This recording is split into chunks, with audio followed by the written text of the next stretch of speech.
Recuerda que puedes escuchar este audio horas antes de su estreno y sin publicidad suscribiéndote en cesarvidal.tv.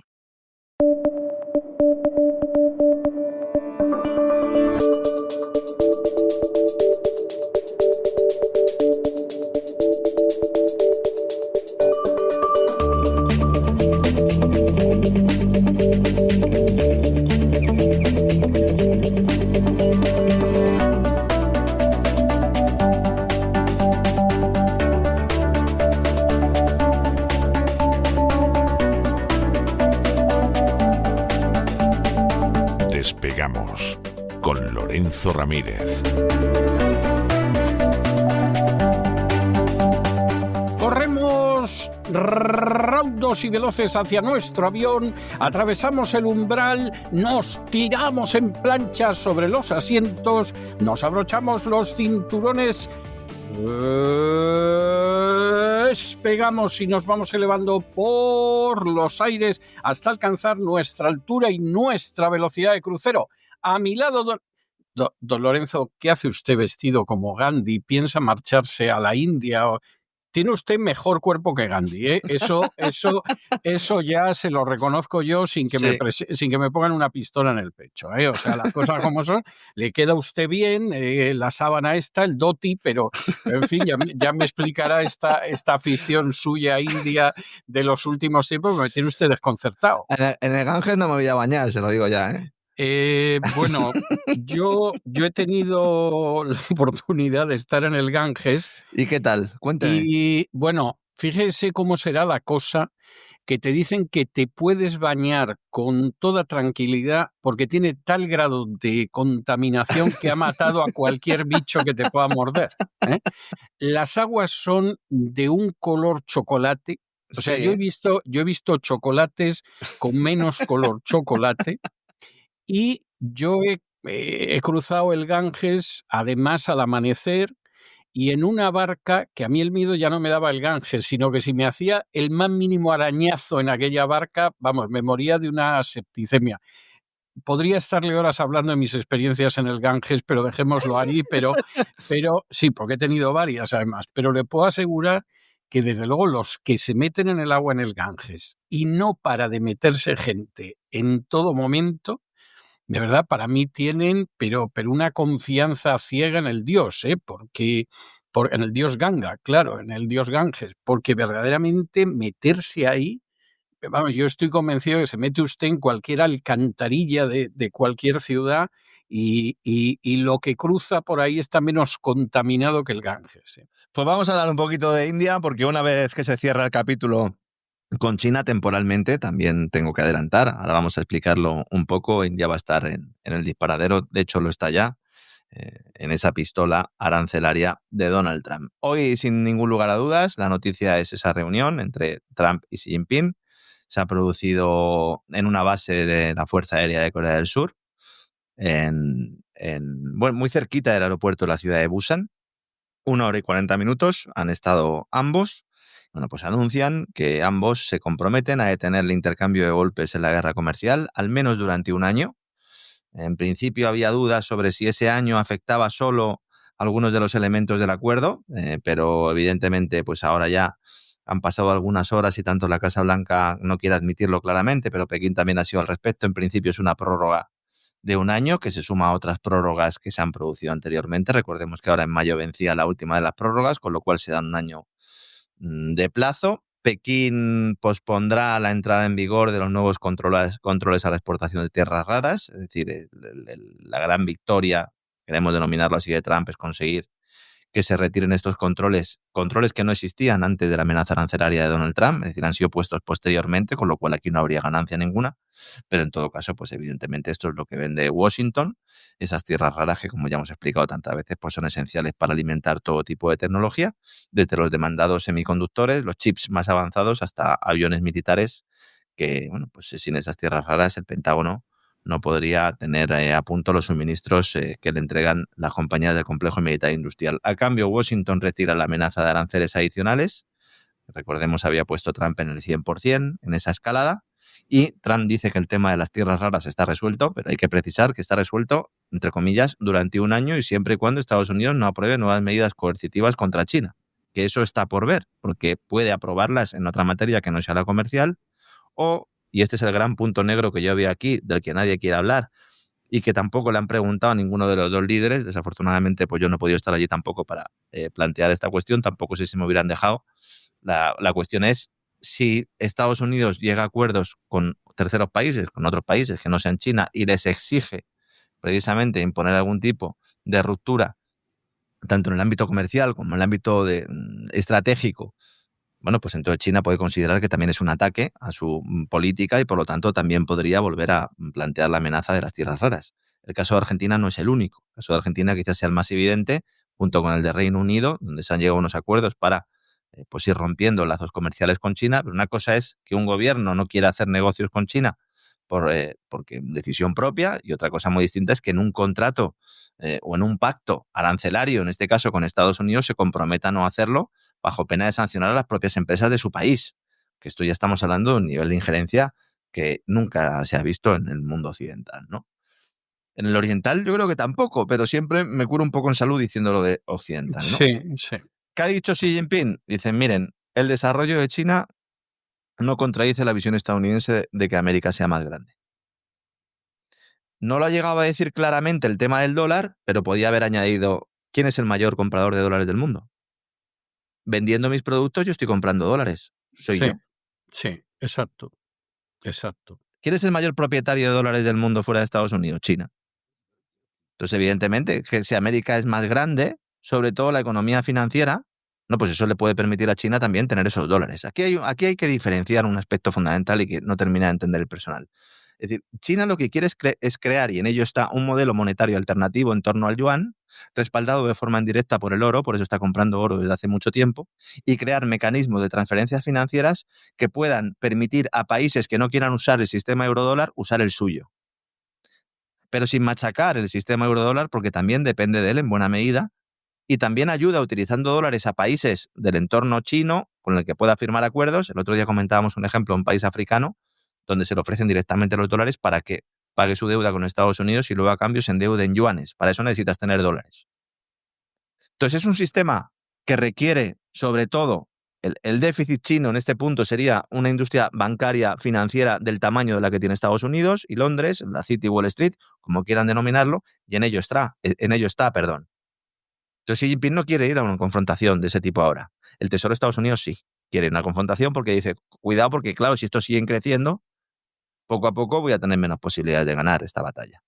Y en el ámbito monetario sí que está por encima el Tesoro de Estados Unidos, solo hace falta que ver la presencia del dólar en el mundo, pero en materia comercial ya no. En materia comercial el mensaje que ha lanzado Xi Jinping es, no, que ya no es que te vaya a dejar de vender determinados productos que consuman tus hogares o tus empresas, productos que tú puedas buscarlos en otro mercado. No, es que las tierras raras las proceso yo, las refino yo y te quedas sin ellas. Y ese es el elemento diferencial. Es verdad que cada uno en su plaza lo vende como una victoria. Yo ya lo sabe todo el mundo, llevo ya mucho tiempo diciendo que esto estaba condenado a producirse y que realmente pues yo creo que en este caso es una victoria más china que norteamericana, pero bueno, Trump también va a poder sacar pecho dentro de casa diciendo, bueno, yo he sentado en la mesa a Xi Jinping, que es un poco lo que se está trasladando de la Casa Blanca, y para Washington el objetivo era demostrar, al menos públicamente, que su postura firme, vamos a decirlo así, frente a China, pues ha dado algún resultado. Sí, ¿qué es lo que quería demostrar? Y lo ha hecho, pues que ha plantado cara a la primera economía del mundo, ha resistido a la coerción y ha ganado la batalla. Y además ha sido capaz de contraatacar con represalias, que hacen daño precisamente a la esencia de las élites que están dirigiendo la política exterior norteamericana. Además, vuelve Trump a Estados Unidos habiendo prometido una visita de Estado a Pekín en abril del año que viene. Bueno, puede ser. Conociendo a Trump, ¿no? Todavía puede cambiar de opinión, ¿no? Es lo primero que he pensado. Puede ser. No Claro, hay que descartarlo. Puede ser. Pero fíjese el escenario. Tendríamos a Xi Jinping, que sería el único que podría organizar un desfile militar, un día acompañado por Putin, otro día acompañado por Kim Jong-un y luego celebrar una cumbre con Estados Unidos. ¿Y esto cómo sitúa a Xi Jinping en el escenario internacional? Pues como un estadista, integrador. ¿Esto lo va a permitir el Estado dentro del Estado norteamericano? Pues esta es la gran cuestión, la gran pregunta.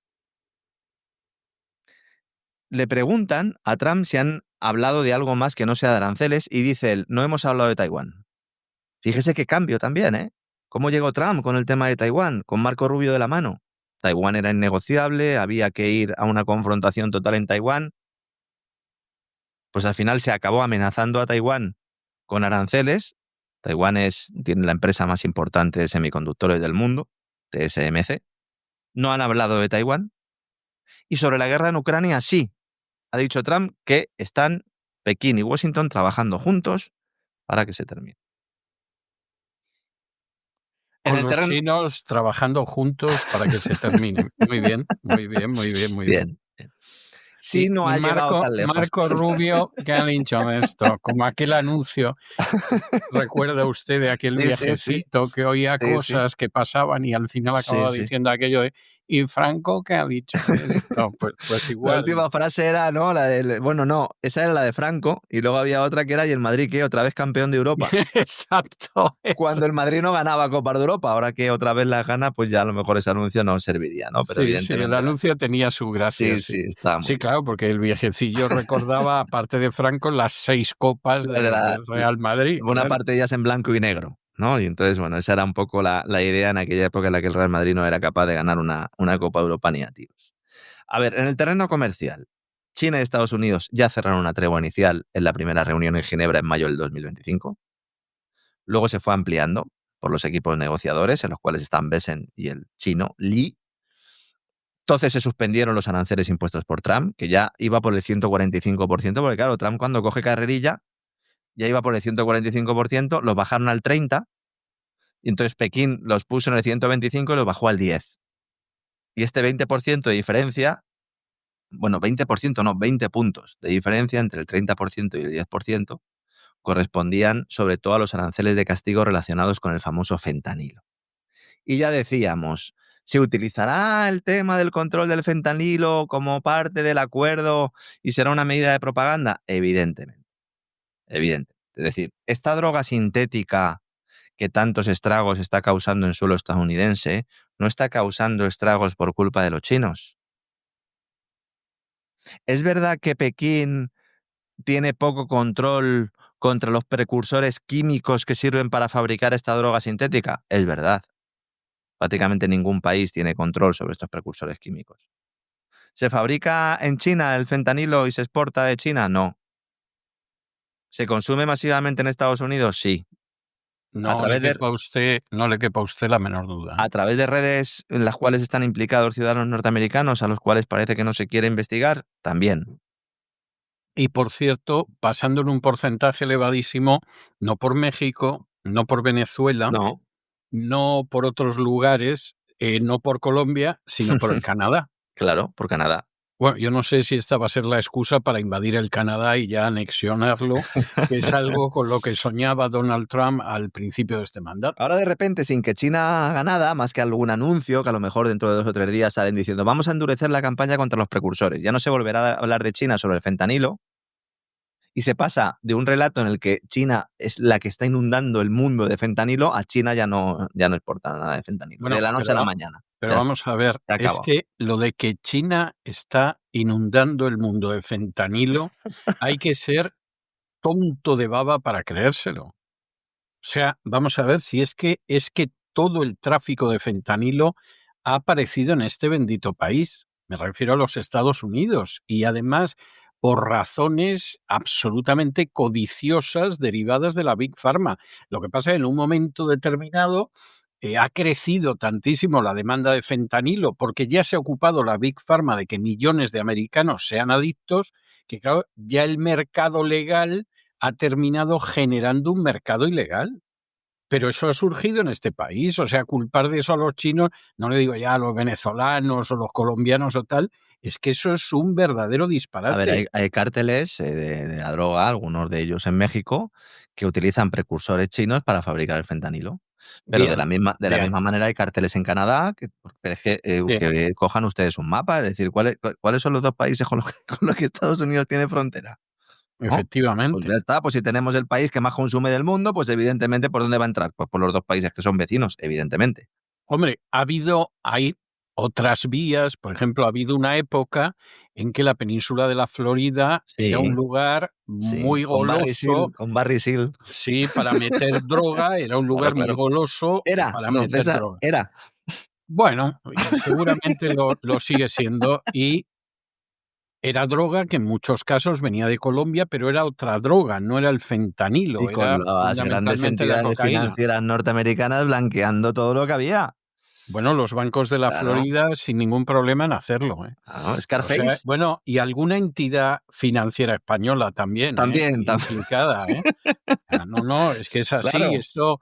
y esto no es una hablilla maliciosa, eso se ha determinado judicialmente aquí en Estados Sí, Unidos, o sí. sea, Mm. o sea, esa es la realidad y no sirve engañarse, y por supuesto en el caso de los bancos, encantados de la vida de colaborar en el tráfico de Y drogas. luego en algunos casos políticos, por ejemplo, como Marco Rubio, que ha participado o ha fomentado, y de hecho hay algunas familias de afectados que le han denunciado por haber estado al frente de la autorización de determinados medicamentos que luego han provocado la crisis de los opioides. De hecho, hay personas en Sí. Estados Unidos, no pocos, que le llaman Narco Rubio, en lugar de Marco Rubio. Lo le de llaman Narco. narco rubio es una cosa que viene desde hace mucho tiempo, ¿eh? O sea, eso no es nuevo, no ha esperado a que él llegara al gobierno de Donald Trump. Lo de narco rubio viene de muy lejos. O sea, esa es una historia que no es en absoluto Había nueva. también un gobernador de Arkansas que recibía aviones también de determinados países con un dinero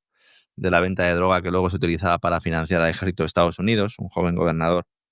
Luego Sí, acabó en la Casa Blanca sí, y su mujer quería también, pero se quedó en secretaria de Estado.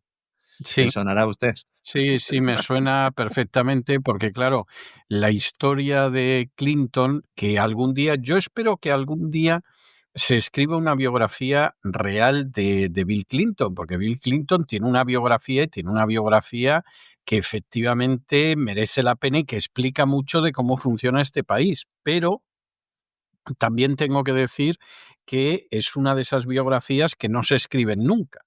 O sea, no, al respecto yo no me engaño. Y no se escriben nunca porque, claro, Clinton es otro de esos personajes que surgen prácticamente de la nada y acaban en la Casa Blanca. Mire usted qué casualidad. Sí, sí, O sí. sea, es que es así, no tiene la cosa más vuelta de hoja. Escándalo Irán Contra, por si alguien se pregunta lo que estaba yo Eh, hablando, también estaba implicado el joven gobernador de Arkansas. Más cosas que han pactado. El tema de los puertos también era importante. China y Estados Unidos suspenden durante un año también tasas portuarias que se imponían mutuamente. Washington suspenderá la implementación de las medidas que adoptó tras esa investigación bajo la sección 301, que también es utilizada como un ariete de forma indiscriminada, y que fueron dirigidas a la industria navera y logística de China, y entonces China hace lo propio con las tasas que también aplicó en represalia a los buques estadounidenses. China anuncia que reanudará la compra de soja, ya avanzamos ayer que esta compra se ha reanudado. ¿En qué términos, en qué plazos? No está definido. Y luego, como reflexión general, si me permiten, a ver, esto no se ha terminado. Va a haber no, otros conatos de batalla comercial seguro, pero claro, la diferencia fundamental es la que yo planteaba antes, ¿no? China ha dejado claro a Estados Unidos que no puede emplear con el país asiático la misma estrategia que con los demás.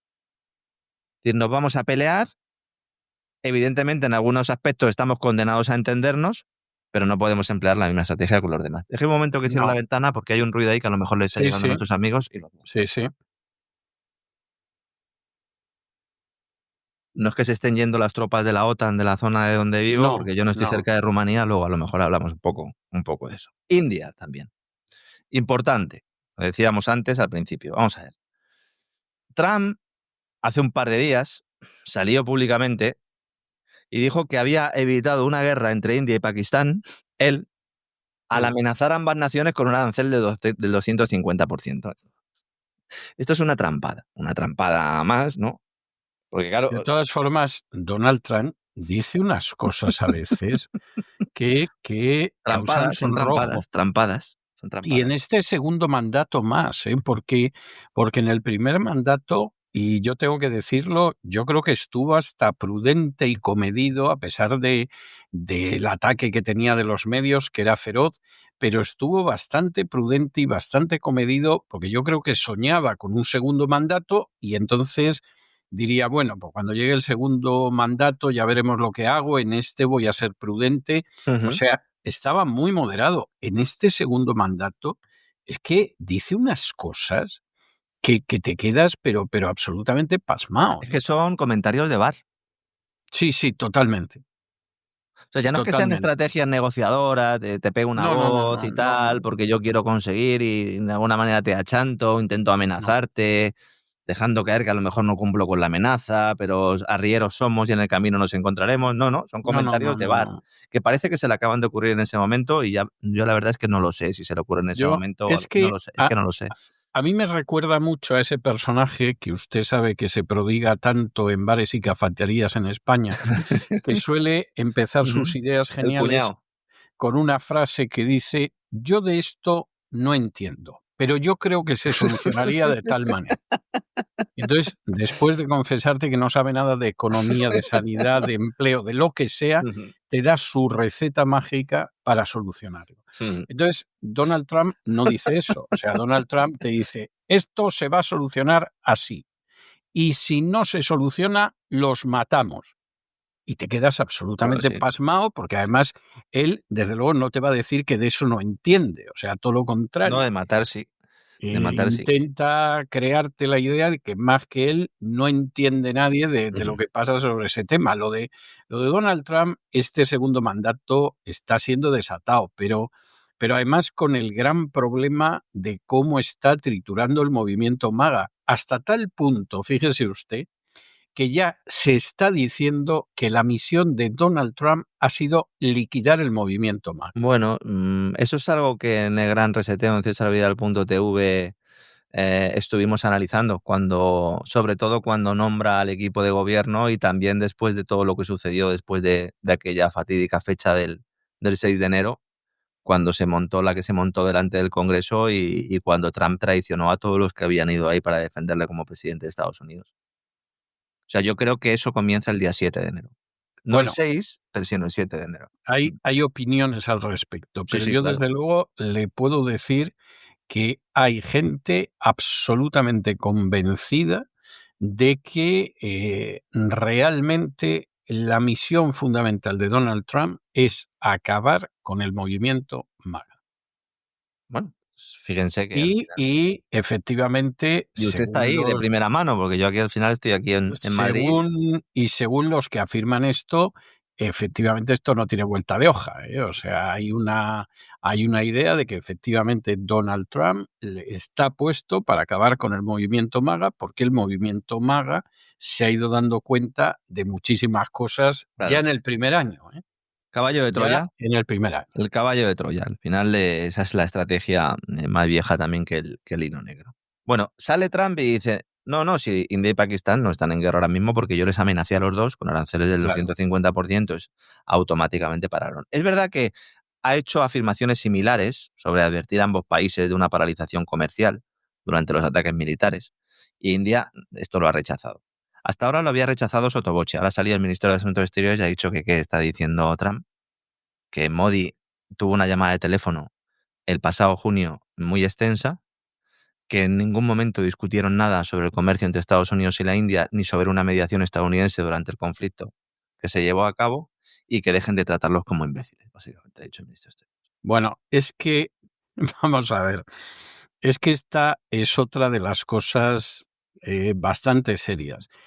Hay gente, para desgracia suya lo digo, que se cree que realmente la India está donde estaba en el año 48. Y que Occidente puede decidir lo que quiera sobre la India. Hombre, si sería así, que dividieron la India en dos países que acabaron siendo tres y los pobres indios no pudieron hacer nada. Bueno, pues si alguien cree que esa es la situación, que se le vaya quitando de la cabeza, porque la India en estos momentos es una potencia que rivaliza con China.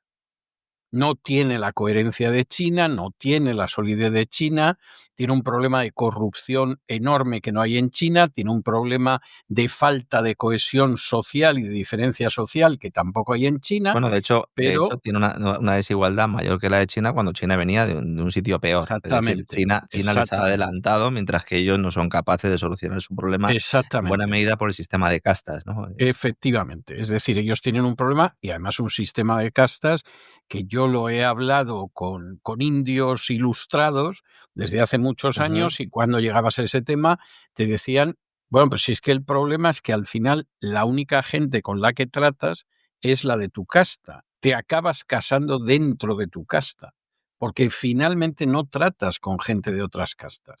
Y tú decías, hombre, pues empezar a tratar con ellos, ¿no? O sea, es que es algo de sentido común, ¿no? Entonces, esa es una situación Mire, por paridad de poder bastante clara. adquisitivo, don César, India es el tercer país del mundo. Claro, pero si es que es así. Bueno, India es el país con más millonarios concentrados en solo una calle. O sea, eso ni siquiera Wall Street. Ujú. O sea, esa es una realidad. Lo que pasa que tú en India ves un lujo verdaderamente califal, o sea, pero un lujo que bueno, Nueva York te parece una aldea de pobres y al mismo tiempo, nada, a pocos metros ves a la gente que duerme en la calle por la noche. Eso no me lo han contado, eso lo he visto yo en Ujú. multitud de ocasiones.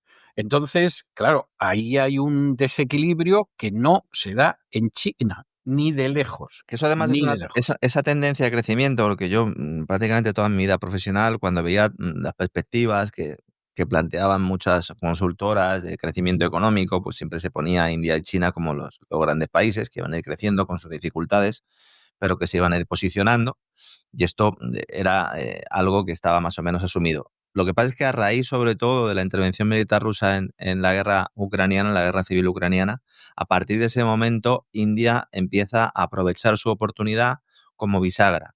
Entonces, como seguía haciendo negocios, sobre todo en materia de hidrocarburos con Rusia, y se dedicaba a refinar buena parte de esos hidrocarburos que luego eran vendidos a países que no querían comprar, al menos públicamente, esos hidrocarburos rusos siguiendo las sanciones europeas y siguiendo las sanciones norteamericanas, sobre todo los paquetes de sanciones europeas, pues India aprovechó esa oportunidad. Entonces Narendra Modi ahí está muy listo. Además, tiene un apoyo popular importante que ha revalidado recientemente en las urnas. Y además, bueno, pues tiene un pie puesto también, ¿no?, en ese entorno de los países BRICS, que evidentemente la I es de India. O sea, así que nada, tampoco vamos, ¿no? La No, I de no, BRICS es no, India. Entonces, no, no claro, nos vamos a engañar. Vamos a ver, yo no tengo ninguna simpatía hacia Modi. Es decir, me parece un nacionalista disparado. Hay cosas de él que además hasta me causan un desagrado muy profundo. Pero eso no me convierte en un claro. estúpido Es como nos que no pasa con sabe Erdogan, ver. ¿no? Pues como nos pasa con Erdogan. Exacto, me lo ha quitado usted de la boca. Iba a decir, es lo que me pasa con Erdogan. Claro. Eso nos pasa a los dos con Erdogan. Exactamente, Sí, sí. exactamente lo mismo. Es decir, yo puedo no sentir ninguna simpatía por un gobernante, pero no me ciego, como se ciegan algunas personas, para pensar que es un imbécil, que es una calamidad, que es malo, que le huele el aliento y se le está cayendo el pelo. O sea, no, no, porque eso no me parece en absoluto un análisis realista ni veraz de lo que son las cosas. Entonces, de pronto hay gente que es incapaz de darse cuenta de que Pedro Sánchez es un personaje muy astuto.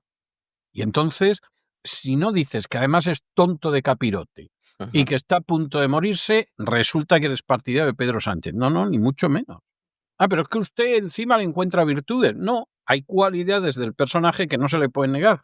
Y Pero mientras que usted le si esté no, negando esas claro. cualidades, ahí se va a Claro, mantener en el claro, papel indefinidamente. porque lo infravaloras y no te das cuenta realmente, y ese es el principal error que se han cometido, sobre todo dentro del propio Partido Socialista, para que él esté ahí. Luego, un elemento Bueno, diferencial. y quien dice Pedro Sánchez Sí, dice Díaz Canel, y quien dice Díaz Canel dice Lula da Silva, y sí, quien dice Lula da Silva dice Daniel Ortega. sí, O sí. sea, esta es la realidad.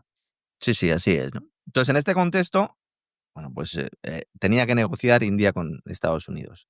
Estados Unidos tenía como prioridades el tema japonés, que ya lo ha cerrado, es uno de los que más le ha costado, y el tema chino. Y entonces ahora, pues pone el foco en el tema indio. El ministro de Comercio e Industria de la India ha dicho en rueda de prensa que su país no va a aceptar ningún acuerdo comercial con Estados Unidos a punta de pistola. Literalmente a punta de pistola.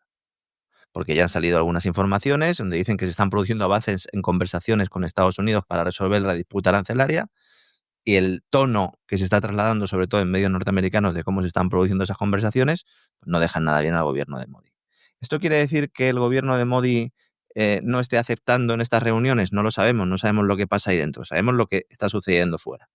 Y hay un enfrentamiento ya público. Entonces, el ministro de Comercio ha dicho, miren, nosotros hemos aceptado la imposición de aranceles en este contexto comercial global. En agosto, Trump nos ha puesto gravámenes del 50% a productos indios como castigo por la compra de petróleo ruso por parte de la India. Algo que le había dado igual a Trump hasta recientemente, hasta hace pocos meses. Luego, Trump dice esta misma semana que el primer ministro de la India, que Modi, le ha asegurado que Nueva Delhi va a reducir la cantidad de crudo que compra Rusia y que quiere ver terminar la guerra entre Rusia y Ucrania. Lo segundo es cierto. Lo primero, no. India no va a modificar la cantidad de crudo que compra Rusia. ¿Puede comprarlo a través de otras vías? Puede hacerlo. Y luego, conversación entre Modi y Trump, no a la que hacía yo referencia antes, sino una que se produjo hace 7 días. Y, bueno, pues una conversación en la que ambos dicen que se encuentran en fase avanzada para alcanzar un acuerdo que rebajaría aranceles estadounidenses a productos indios que pasarían del 50% que acabo de comentar a un rango entre el 15% y el 16%, más o menos el 15%. Pero el ministro de Comercio dice que no va a firmar nada que le evite buscar nuevos mercados. Evidentemente, porque, insisto, India está dentro de los BRICS y evidentemente no va a firmar nada que le ponga cualquier tipo de cortapisa para llegar a cualquier tipo de acuerdo con países BRICS. No solo China, sino cualquier otro país. Y entonces ha dicho, ministro de Comercio, estamos mirando hacia mercados más nuevos y estamos viendo un impulso de demanda más fuerte dentro de nuestra propia economía. Tenemos una estructura muy resistente y no tenemos por qué firmar mañana.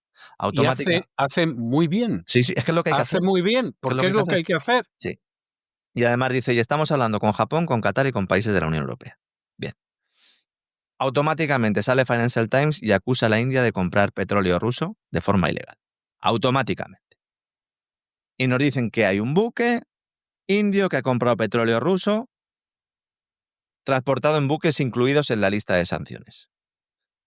Según un análisis de las imágenes de satélite, datos de transporte marítimo y registros aduaneros realizado por el Financial Times. ¿Quién está facilitando esta información al Financial Times? La OTAN. La OTAN está facilitando esta información al Financial Times para que la publique. Resulta que hay una refinería muy famosa, no sé si se dice Punjab o Punjab, don César, ¿cómo se dice la J en indio? No, es Punjab. Bien. Sí, aunque si dice Punjab en español está bien, es correcto. Yo, más que nada, por las referencias a Kim, ¿no? Que es ahí donde hablan del Punjab. Y bueno, pues ahí es donde tuve mi primer conocimiento y claro, al final lo he leído, pero nunca lo he escuchado. Bueno, hay una refinería que se llama Guru Gobind Singh, que es una importante refinería de petróleo, que es copropiedad de Mittal Energy, los de ArcelorMittal, que resulta que es una empresa del magnate residente en Reino Unido desde hace mucho tiempo, Lakshmi Mittal, y que ha recibido 4 cargamentos de crudo por valor de casi 280 millones de dólares, que en teoría, según Financial Times, habían sido transportados en su mayor parte desde Rusia en buques incluidos en la lista de sanciones. ¿Una empresa india puede comprar a Rusia un producto que está sancionado por la Unión Europea? Sí, ¿no? ¿India está en la Unión Europea? ¿Rusia está en la Unión Europea? Gracias a Dios, para ellas no. Si está también en la lista de sanciones de Estados Unidos, ¿India tiene que dejar de comprar petróleo a Rusia por estar incluido en la lista de Estados Unidos? El petróleo fue transportado en buques incluidos en la lista negra de Estados Unidos entre julio y septiembre desde el puerto ártico de Murmansk hacia el Golfo de Omán. Otra vez la importancia del Ártico. Y la última etapa de viaje hasta la India se realizó en Samadda, un petrolero que no figura en la lista de sanciones de Estados Unidos, pero sí en la lista negra de la Unión Europea. Por eso hacía esa precisión antes. O sea, si el petróleo al final llega en un buque que está en la lista negra de la Unión Europea y no en la lista de sanciones de Estados Unidos, ¿se puede o no perseguir? ¿Qué intento explicar con todo este trabalenguas? Que ya no hay seguridad jurídica. ¿Qué derecho internacional hay? Ninguno. ¿Qué seguridad jurídica hay? Ninguna. ¿Cuáles son las sanciones que puedo cumplir o que me veo obligado a cumplir y cuáles no? Pues no lo sé. Si resulta que tengo una empresa con sede en Dubái que a su vez está trabajando con una entidad financiera que está en Tombuctú y que resulta que ha comprado un petrolero con bandera de Gabón que llega a las costas rusas a comprar petróleo y al final hace un trasvase en medio del mar en aguas internacionales a otro petrolero que sí que es indio y me lo trae a mi casa, estoy cometiendo un delito. ¿Y quién es el que dice si estoy cometiendo un delito o no? Bueno, espere y añada a ese elemento de inseguridad jurídica que no tiene más vuelta de hoja y que usted está explicando de una manera magistral, el hecho de cómo voy a tener yo dinero en un banco europeo. Claro. Si lo mismo mañana en Europa enloquecen, se pegan un tiro en el escroto y me embargan lo que tengo en el Banco Europeo, como han hecho con los rusos. Claro. O sea, imbécil sería yo si tuviera un céntimo en un banco europeo. ¿Qué está haciendo el Banco Central de la India? Pedir la repatriación de todo el oro que tiene fuera del país. Naturalmente, Claro. naturalmente. ¿Y eso por qué? Porque los indios son malos, son perversos, históricamente siempre se han llevado muy bien con los rusos, a diferencia de cómo históricamente siempre se han llevado con los británicos. No, porque es de sentido común. Es de sentido común. Es que no puedes tener un céntimo en un banco europeo, porque en un momento determinado resulta que entras en una de estas historias de la OTAN, te pillan Dios sabe cómo y te quitan todo lo que tienes en contra de la legalidad internacional. Sí, sí. Ese es el precedente que se ha abierto con la confiscación de los activos rusos. Ese es el precedente que se ha abierto. El Banco Central de la India tenía, como la mayoría de bancos centrales, depositado el oro en el Banco de Inglaterra y en el Banco de Pagos Internacionales de Basilea. Le ha dicho, oye, ya me vais repatriando. Y está repatriando a una velocidad de vértigo. Precisamente por esta razón que estamos comentando. Dice, oiga, ¿esto tiene algo que ver con que el Financial Times de repente ponga el foco y diga que la India está comprando petróleo ruso? Dice, bueno, vamos a profundizar un poco más. Oiga, ¿quién es el tipo este, el presidente ejecutivo de ArcelorMittal? Dice, oiga, este multimillonario con sede en Reino Unido forma parte del Consejo de Administración de Goldman Sachs desde el año 2008. Diga, pero entonces, ¿quién ha comprado el petróleo ruso?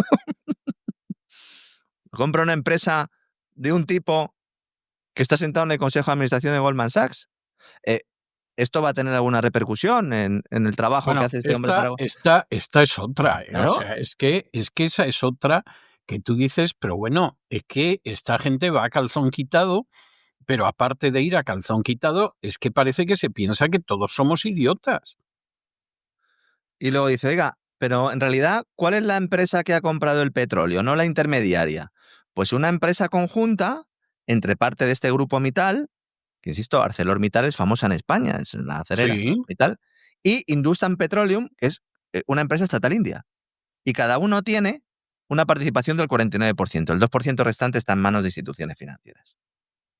¿Hindustan Petroleum no puede comprar petróleo ruso? No hay ninguna ley que se lo impida. Por eso Trump le quiere forzar ahora en el acuerdo comercial. Y dice, y ahora te pongo en la diana.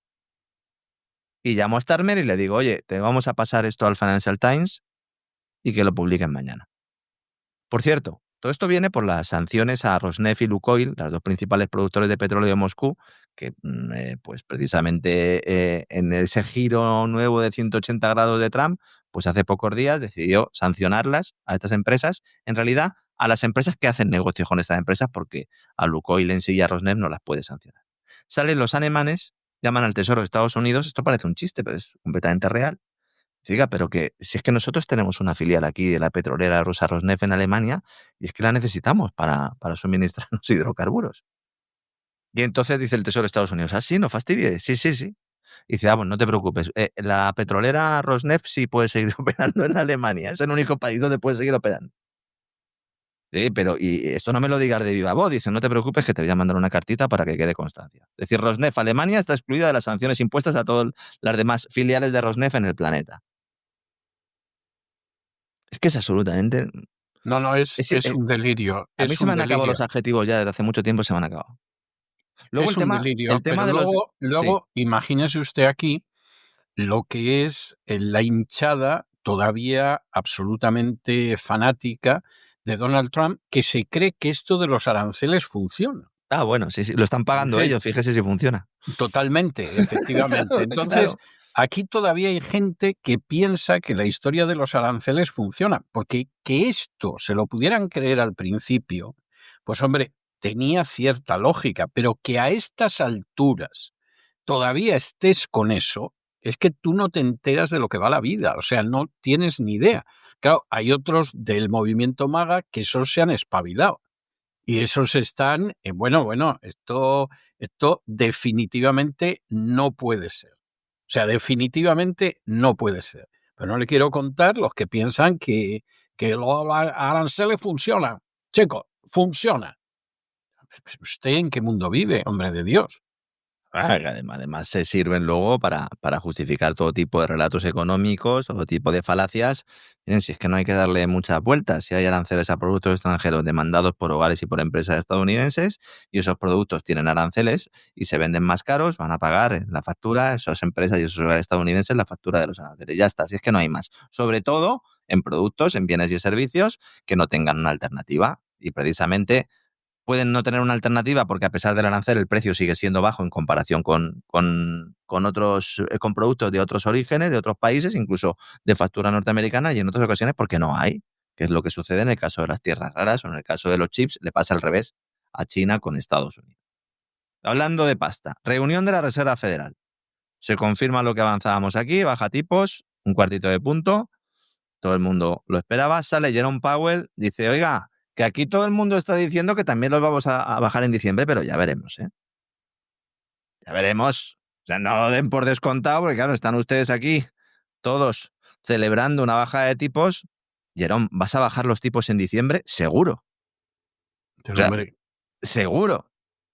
¿quién lo duda? Y está lejos de ser una conclusión resuelta. Pues a lo mejor no los bajas, paralizas y luego los bajas en enero. Pero no me cuentes películas si te están quebrando bancos regionales en Estados Unidos otra vez. Han quebrado dos bancos regionales en Estados Unidos. Zions Bancorp, Zions, vaya nombre también. Y Western Alliance. Sí. Han ido ahí a Wall Street y han dicho, oiga, tenemos un agujero aquí tremendo. Y no podemos más. Hemos prestado, dos fondos a los que habían prestado más de 50 millones de dólares han incurrido en irregularidades, dicen, y no pueden devolver el dinero. Sí. Está sentado el sistema bancario, no solo el norteamericano, el mundial, sobre una gran montaña de deuda, porque en esa pelea monetaria de la que hablaba antes entre China y Estados Unidos, igual que China está apostando por ese yuan, ese respaldo en oro, y por vender productos a Estados Unidos a cambio de dólares, ¿qué está haciendo la Reserva Federal? Fiarlo todo a una política arancelaria que, como decimos, es altamente inflacionaria, al incremento de la liquidez, y para conseguir refinanciar continuamente la deuda se han inventado las stablecoins, o más que inventado, las han adoptado. Ahora mismo, esas monedas digitales ligadas a la deuda de Estados Unidos, no ligadas a un entorno blockchain, no, estamos hablando ligadas uno a uno con el dólar de Estados Unidos, con la deuda pública de Estados Unidos, estableciendo como garantía, como colateral la deuda pública de Estados Unidos. Y vamos a ver a empresas emisoras de estas stablecoins, sobre todo tecnológicas, que como tienen que tener como garantía por cada dólar digital que emitan, tienen que tener como garantía un dólar real, vamos a ver cómo se compran en ingentes cantidades de deuda pública de Estados Unidos. ¿Por qué? Porque los bancos no pueden comprar más. Los bancos ya no pueden comprar más deuda pública. Porque si siguen comprando deuda pública y suben los intereses a largo plazo, estos bancos ven como esos intereses al subir baja el valor de esa deuda en sus balances y por lo tanto tienen agujeros contables. Agujeros contables que en el momento en el que afloran, pues hace que cualquier banco, cualquiera, se vaya a la quiebra de manera automática. Cualquiera, hasta el más grande. De ahí que sea tan necesario establecer relaciones con los círculos de poder y de ahí que salga Jerome Powell ahora a intentar decir, no, bueno, es verdad, hemos bajado tipos, pero bueno, igual volvemos otra vez a comprar activos en el mercado. ¿En qué mercado, Jerome? O sea, si estás tú, presidente de la Reserva Federal, con dinero creado de la nada, comprando activos, eso no es un mercado. De ningún tipo. ¿Qué mercado? Esto es lo de la hoja de balance, lo del recorte de la hoja de balance. Nosotros aquí se lo explicamos. Dice, no, vamos a acabar con el proceso de recorte de la hoja de balance. El recorte de la hoja de balance es que cada vez se compraba menos en el mercado. Vamos a utilizar la palabra para que todo el mundo nos entienda, pero ya he hecho la precisión. Entonces dice, bueno, y además, seguramente empecemos a incrementar las compras en el medio plazo. Esto es una bajada de tipos encubierta. O sea, la tendencia no se va a detener, aunque pueda haber subida de tipos de interés que provoquen una crisis financiera de caballo, etcétera, etcétera. Luego habrá que seguir bajando tipos otra vez. O sea, es imposible pagar la deuda mundial. Es imposible. Vamos a un escenario Totalmente, de tipos bajos para siempre, forever. totalmente. El problema está en qué se va a traducir esto, Claro, porque claro, claro, claro. Esa es la... claro. vamos a ver, hombre, vamos a ver que al final las pérdidas de las instituciones financieras las vamos a pagar los demás. Eso para mí no tiene vuelta de hoja. Me llevaría una gran sorpresa porque todo el mundo sabe que las instituciones financieras, cuando tienen ganancias, incluso a costa de despojar a sus clientes, se las quedan ellos, pero cuando tienen pérdidas las pagamos todos. Y el que no se ha dado cuenta de esto todavía no sabe de qué va el baile. Ese es el que llega a un casino en Las Vegas y piensa que va a reventar la banca porque Sí, para sí. eso viene de un pueblo de Aragón. Bueno, pues esa es la realidad y no hay más vuelta de hoja. Eso de entrada. Es decir, al final lo vamos a pagar todos. Lo Y estamos luego, pagando ya en una pérdida de poder adquisitivo, solo en pérdida de poder adquisitivo, aproximadamente de un 12% anual. Es decir, todos los años efectivamente, nuestro ahorro pierde el 12% de su valor, todos los años. Aparte de los impuestos y todo esto, que al final es la consecuencia directa de una política en esencia inflacionaria, de esta liquidez inflacionaria. totalmente, totalmente. O sea, eso no tiene ni discusión ni vuelta Genera de hoja. distorsiones en los procesos productivos que hace que tengas que utilizar la guerra y que tengas que utilizar la propaganda, el miedo y la emergencia climática y el inventarte enemigos que no existen para poder seguir justificando las emisiones. Bueno, y si se da la circunstancia de que todo queda en que el agujero inmenso que han provocado los sinvergüenzas lo pagamos, eso es una gran calamidad. Pero bueno, todavía sería una calamidad medio asumible a pesar de los millones de personas que se van a quedar sin casa, se van a quedar sin empleo y se van a quedar sus hijos sin futuro.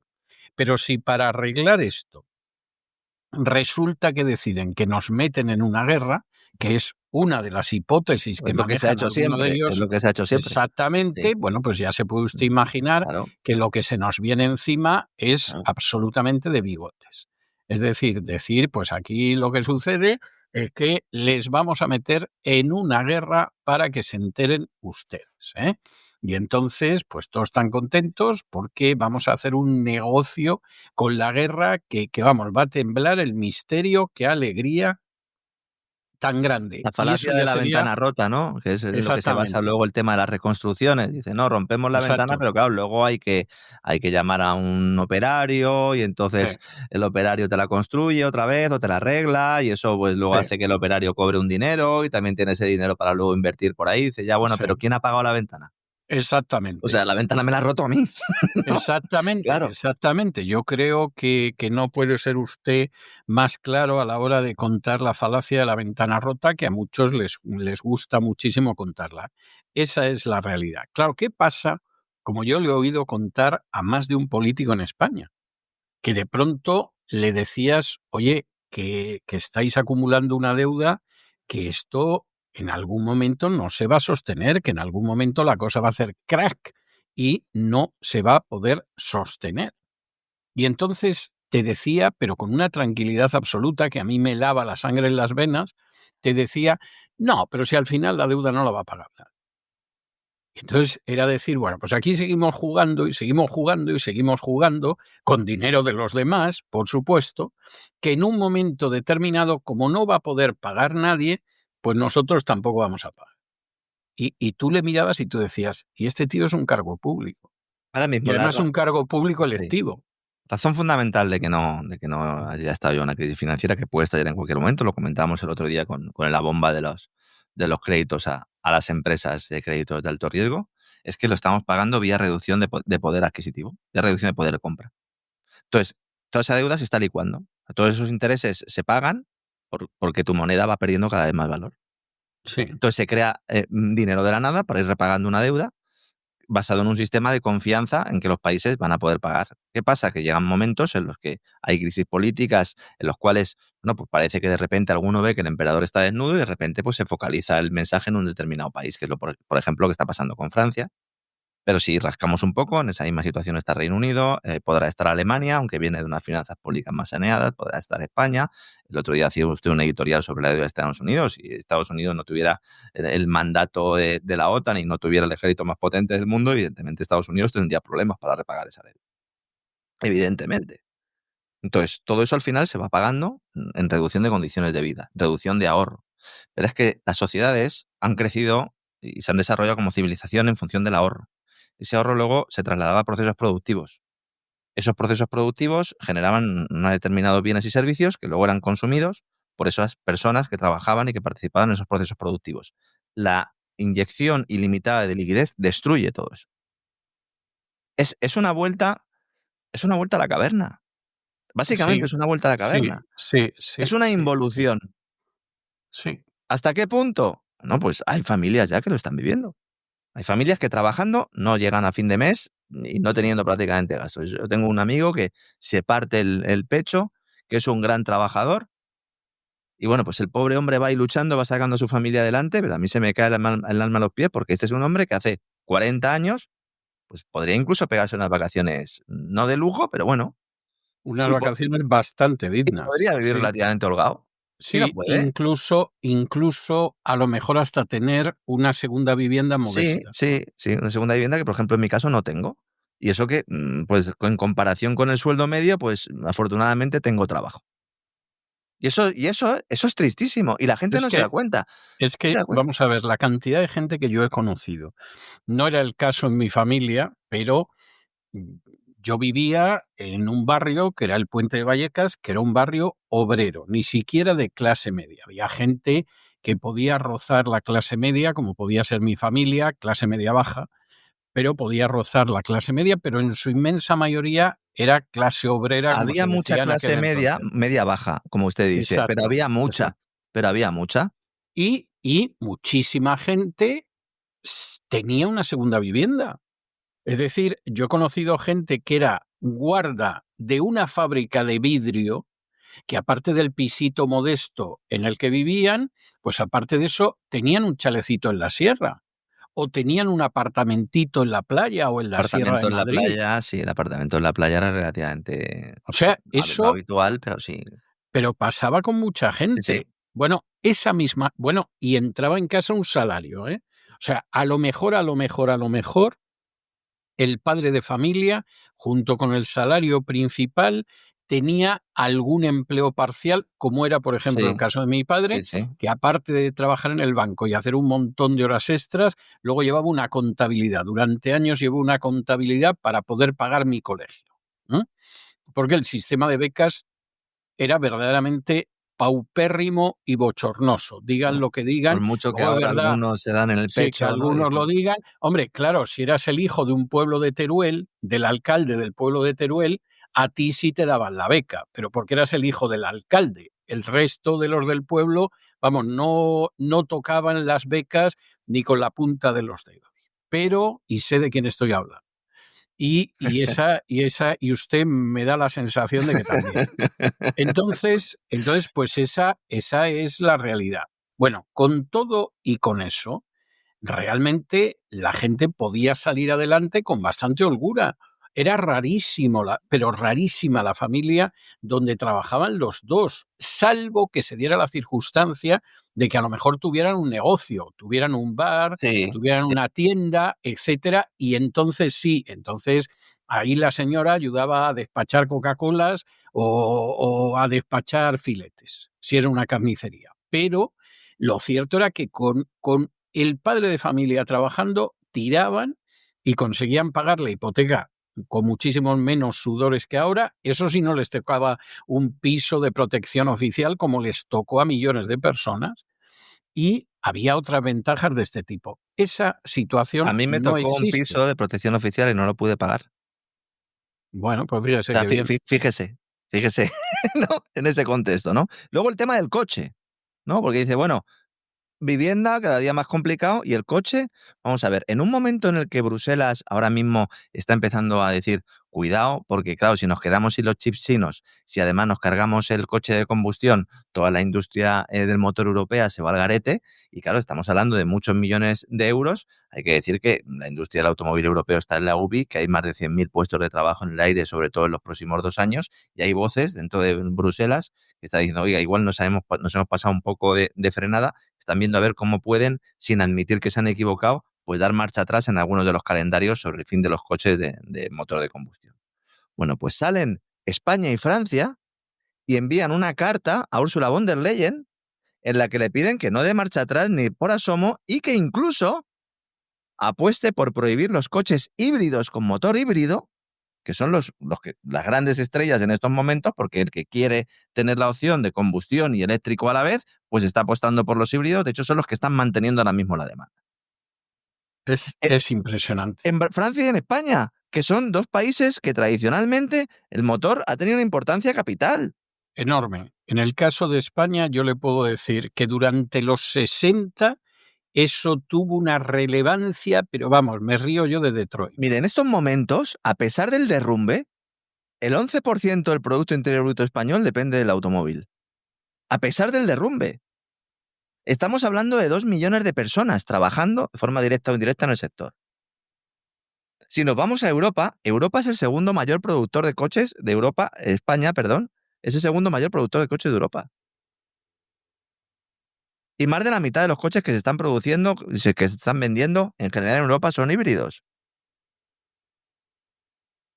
Entonces, ¿cómo puede un presidente de un país, porque se lo está diciendo un gobernante extranjero, porque se lo está diciendo una multinacional o porque se lo está diciendo un Foro Económico Mundial?